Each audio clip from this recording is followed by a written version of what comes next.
Well, we have a toad talk, and Tony, of course, is here with my compadre of many, many years here at the Schuylkill Conservation District, Stephanie Lubinsky. It's been a wonderful pleasure to work with you all these years.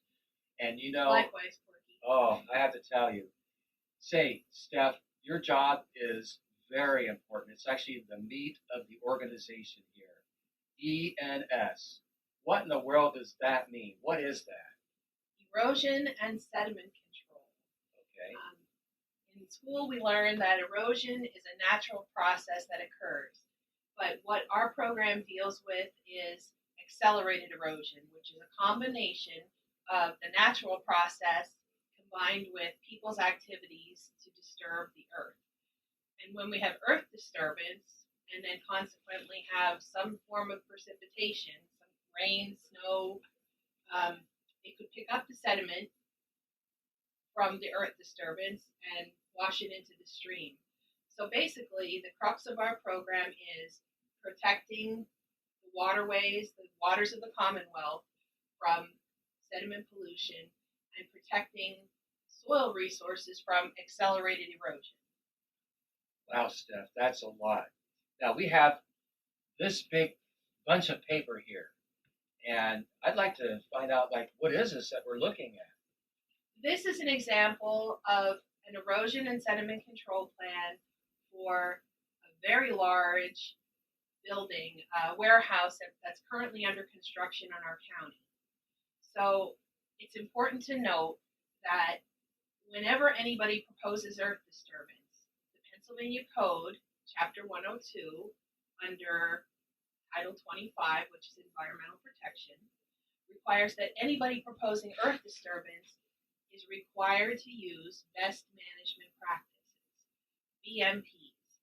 So those BMPs are put in place to protect the soil and water resources at a site when it is under construction. So basically, you're required to use BMPs, and then at a certain point, you need to, which is 5,000 square feet for a non-special protection watershed. You need to develop a written plan, which is this. This is an example showing where those best management practices are going to be located. And you also have to have a sequence showing the time frame when certain BMPs are installed before earth disturbance activities commence. And then you construct your project.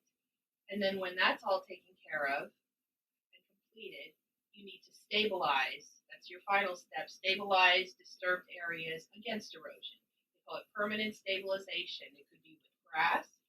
It could be with paving. It could be with stone. Ooh, boy, a lot of things here. Now, I see in the picture there's a lot of these yellow lines. So is that like the area that we're talking about, or what does that mean? Yes, actually, the yellow line is LD. It's the limit of disturbance. So that will be the extent, the total amount of earth disturbance required for a project. And based on, you start with that, what you're going to disturb, and then you figure out how much area the upslope watershed is draining to that point. So that's where you would put your BMP or your sediment barrier that's going to capture any runoff from the disturbed area and filter it. But of course, we know, depending on the size of that little mini micro watershed that we're talking about, will determine the size of the filter.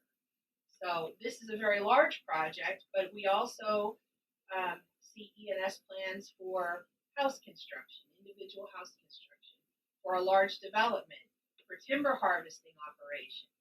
There are also agricultural ENS plans, which my other coworkers deal with your conservation plans for farming. Yes. But yeah, it could range from any size earth disturbance up to hundreds of acres of earth disturbance. Oh my. Well, Steph Lubinsky, thank you very much. You are totally awesome here.